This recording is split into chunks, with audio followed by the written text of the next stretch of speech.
लाख था, और अभी ये 9 साल 9.5 साल मुझे मेरे कंप्लीट हुए, मोर देन 14 करोड़ रुपीज मैंने इस बिजनेस के थ्रू कमाए, 14 करोड़ से ज्यादा। अब कई लोगों को फील होता है कि यार ये सच नहीं होगा, इतने पैसे कहां से आते हैं, हाउ इट इज पॉसिबल, बाहर की दुनिया में 25-30 लाख कमाना मुश्किल है। देखो, हम जो कुछ भी हमारी लाइफ में है ना, ये पीछे लिखा है वही कारण है।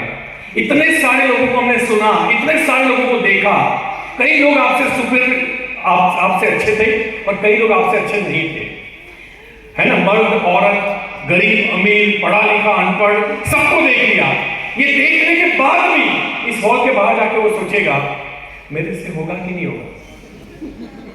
ये क्या हमारे माता पिता के ऊपर गाली नहीं है, जो हर कोई कर सकता है, हजारों लोग कर सकते हैं, अगर वो मैं नहीं कर सकता।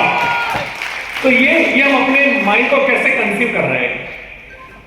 मैं हिंदू हूं, अब मेरा ब्लड टेस्ट पॉजिटिव नहीं आया था हिंदू में, मैं पैदा हुआ, मुझे इनपुट्स दिए गए, मंदिर जाना है, शंकर भगवान, राम भगवान, एंड अब मैं फॉर्म हिंदू हूं। तो मुझे अगर पैसे दिए जाए कि तुम धर्म चेंज करो, तो मैं नहीं करूंगा। यहाँ कोई मुस्लिम भाई बैठा होगा मेरा, उनको बोला जाए वो चेंज नहीं करेगा, क्योंकि उनको इनपुट्स दिए गए। सेम अगर आप आज ये बिलीव नहीं कर रहे हो कि 14 करोड़ मेरे आएंगे, वो आपके इनपुट्स काम कर रहे हैं, क्योंकि 25-30 हजार 50 हजार का इनपुट्स दिया गया है। अगर बात करोड़ों की आएगी तो पाइपलाइन फटना तो निश्चित है। सबसे पहले गीता में भी कहा है कि अगर सक्सेस चाहिए तो सराउंडिंग्स को चेंज करो, इनपुट्स को चेंज करो, और सफल बनना है तो ऐसे लोगों के सुनिए, उनके साथ बैठिए, उनके साथ उठिए जो सफल है। हमारी प्रॉब्लम है कि हम आम जनता के बीच में बैठते हैं और आम जनता के लिए लड़ते हैं, कभी आम जनता को खास बनाने की बात ही नहीं की, कभी आम जनता को रियलाइज नहीं करवाया कि तुम भी खास है। और ये पता है प्रॉब्लम क्या है, हमारे पास सपने नहीं है। सपने क्यों नहीं है? हमारे इनपुट्स कॉन्फिडेंस वाले नहीं है। सपने एक्चुअल है, भिखारी के भी सपने होते हैं कि एक दिन करोड़पति बनूंगा भगवान, लेकिन विजन नहीं है। सपने हैं, विजन नहीं है। और विजन का मतलब उसे एजुकेशन बोलते हैं, किसी अपॉर्चुनिटी को अंडरस्टैंड करना, उस प्लेटफॉर्म को समझना और पता होना कि 5 साल के बाद मैं कहां खड़ा रहूंगा, दैट इज कॉल्ड विजन। यहां भरोसा ही नहीं है, 6 महीने रिजल्ट नहीं मिलता, भरोसा नहीं है। क्या 6 महीने में कोई डॉक्टर बनता है, 6 महीने में इंजीनियर बनता है, क्या 6 महीने में कोई चार्टर्ड अकाउंटेंट बनता है? तो तू 6 महीने में करोड़पति कैसे बन जाएगा? लोगों की पढ़ाई कंप्लीट नहीं होती, सफलता तो बहुत दूर की बात है। तो कम से कम इस बिजनेस में 3 से 5 साल हमें देने पड़ेंगे आत्मविश्वास के साथ। फिर क्या लिखा है? कमिटमेंट चाहिए। विजन क्लियर हो गया, कमिटमेंट। बारिश होगी, धूप होगी, टीम बनेगी, टीम टूटेगी, लोग हाँ बोलेंगे, लोग ना बोलेंगे, घर से प्रॉब्लम आएगी, बाहर से प्रॉब्लम आएगी, फिजिकल प्रॉब्लम आएगी, फाइनेंशियल प्रॉब्लम आएगी, कुछ भी होगा, मेरा कमिटमेंट है कि मोदी केयर के साथ जीऊंगा और मोदी केयर के साथ करूंगा। कमिटमेंट अगर आ गया, फिर अगर हम घर में बैठेंगे तो चलेगा? हार्डवर्क चाहिए, एक्शन चाहिए। यहां ऐसी मीटिंग्स में हम मोटिवेट होते हैं, 4-5 दिन तो हमारी गाड़ी ऐसी चलती है और फिर हम रूटीन लाइफ में चले जाते हैं। कंसिस्टेंसी जो होती है ना, पानी भी पत्थर को चीर सकता है कंसिस्टेंसी से। प्रॉब्लम यह है कि हमारे अंदर कंसिस्टेंसी नहीं है। 4 दिन मोटिवेट होते हैं, अरे बाहर का, अरे बीवी तेरी, बच्चे तेरे, माँ बाप तेरे, और सपने कोई और जगह है।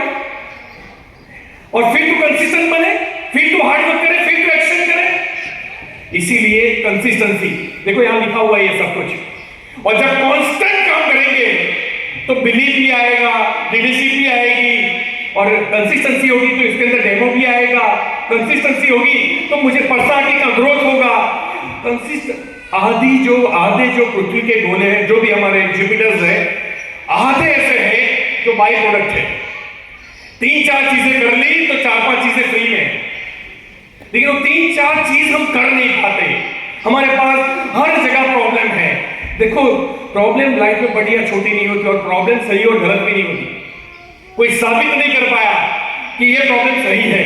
अगर आप बोलोगे मेरा 50 लाख का कर्जा है, दैट्स व्हाई मैं काम नहीं कर पा रहा हूं, भाई साहब मेरा 1.5 करोड़ का कर्जा था, 14 बैंकों ने केस किए थे मेरे ऊपर, और तब मैंने डायरेक्ट सेलिंग ज्वाइन किया था, तो आप तो गलत साबित हो गए। प्रॉब्लम प्रॉब्लम नहीं है, आपका देखने का नजरिया उसको प्रॉब्लम बनाता है।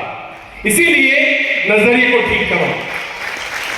अभी एक बच्चा बोल के गया ना कि दर दर भटकता रहा परिस्थिति बदलने को गालिब, जिस दिन मनस्थिति बदली परिस्थिति उसी वक्त बदल गई। और इसीलिए माइंडसेट को चेंज करो। जब तक आपके अंदर खून में नहीं आता कि मैं कर सकता हूं और किसी भी हाल में करूंगा, सीखूंगा ना, क्या प्रॉब्लम है? मुझे कार नहीं आती सच है, लेकिन मैं कार सीख नहीं सकता, ये तो गलत है। मुझे स्पोकन इंग्लिश नहीं आता, ये सच है, लेकिन मैं इंग्लिश सीख नहीं सकता, ये तो गलत है ना? डेमो नहीं आता सच है, मैं सीख नहीं सकता, गलत है। स्टेज से बोलना नहीं आता सच है, मैं कभी बोल ही नहीं सकता, ये तो गलत है। मुझे नहीं आता, ये सच है, मैं सीख नहीं सकता, ये गलत है। और अगर सीखने के 15-20 लाख मिलते हो, मैं तो अपनी औकात से बात कर रहा हूं, 15-20, सीखने के अगर 1 करोड़ मिलते हो महीने के, तो सीखना नहीं चाहिए, मर मर के सीखना चाहिए, किसी भी हाल में सीखना चाहिए। क्या बहाने बनाते हो? मतलब एक 50,000 रुपया कमाने वाला आदमी जब हमें बोलता है कि सर मेरे पास टाइम नहीं है, वो कितना अपने आप को बेवकूफ बना रहा है। हमारी हर साल की 1.5-2 करोड़ इनकम है मेरी। लास्ट 3 साल की इनकम मेरी 5.5 करोड़ है। लास्ट 3 इयर्स की इनकम, कोविड के साथ बता रहा हूं, 5.5 करोड़। और ये बंदा बोलता है मेरे पास आपकी तरह 5.5 करोड़ 3 साल में कमाने का टाइम नहीं है, क्योंकि मैं 50,000 कमाने में व्यस्त हूं।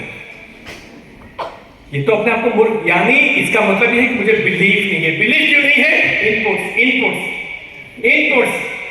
कभी किसी को सफल होते, हमने कंपनियां बंद होते हुए देखी, लोगों को छोड़ते हुए, लोगों की गाड़ियां बिकते हुए देखी, लेकिन कभी कॉमन सेंस नहीं लगाई कि वो लोग गए थे गलत रास्ते पे। मोदी केयर में गाड़ियां नहीं बिकती, 26 साल से कंपनी चल रही है, गाड़ियां नहीं बिकी, घर नहीं बिका। मोदी केयर ने या तो आदमी को समृद्ध बनाया होगा, और या तो अगर वो चेंज होने के लिए तैयार नहीं है तो उसको क्विट होना पड़ा होगा। तीसरा कोई ऑप्शन ही नहीं है, यहां खोने के लिए कुछ है ही नहीं। आप दुनिया के सबसे पावरफुल बिजनेस में आ गए हो, आप पहले खुद पे भरोसा करो। We are human, we are super power. हमने पहाड़ों को चीर के रास्ते बनाए हैं, हमने नदियों का रुख मोड़ा है, हम चीते की तरफ भाग नहीं सकते, हमने बुलेट ट्रेन डिजाइन की, हम ईगल की तरफ उड़ नहीं सकते 300 किलोमीटर प्रति घंटा, हमने जेट प्लेन डिजाइन किया। और यही इंसान का बच्चा ये बोलता है मेरे से होगा कि नहीं होगा। हवाई जहाज तब बना था जब किसी ने बनाया नहीं था, राइट ब्रदर्स। बिजली लाइट तब बनी थी जब किसी ने बनाई नहीं थी, थॉमस अल्वा एडिसन। आपके सामने 100 लोग आके चिल्ला के चले गए, उसके बाद भी कॉन्फिडेंस नहीं आ रहा है। भैया अगर 2 टाइम खाने के लिए काम करते हो ना, तो जंगल में चले जाओ, वहां भी मिल जाएगा फ्री में। जब मानव प्रजाति स्टार्ट हुई ना, तब खाने के लिए कमाई पे नहीं जाना पड़ता था, कोई कंपनी थी नहीं, फ्री में खाना, फ्री में नहाना, नदी में सब कुछ था। अगर आपको एक फील होता है कि 2 टाइम खाने के लिए मैं अपनी पेट के लिए काम कर रहा हूं, तो आप गलत रास्ते पे हो। अपने सपनों के लिए, इस सृष्टि को और बेटरमेंट के लिए काम करो। अपने परिवार को सुख, बड़ी बड़ी मूछें रखने से, 2 बच्चे पैदा करने से कोई मर्द नहीं होता। बीवी बच्चे और माँ बाप के सपने पूरे करता है ना, वो एक्चुअल मर्द होता है। शर्म आती है डेमो की उठाने में, सर मैं सब कुछ कर लूंगा, डेमो नहीं कर पाऊंगा। अमिताभ बच्चन जानते हो ना, सनी का महानायक बच्चन साहब, वो नवरत्न तेल लगाते हैं, चपरासी और कुली का ड्रेस पहनते, उनको शर्म नहीं आती। अक्षय कुमार टॉयलेट धोता है हार्पिक से, उनको शर्म नहीं आती। Is the highest income tax payer in the Bollywood, और फिर भी उनको शर्म नहीं आती। विराट कोहली को ऊपर टैक्सी चलाने में शर्म नहीं आती, इसको डेमो की उठाने में शर्म आती है, और मुझे ऐसे लोगों पे शर्म आती है।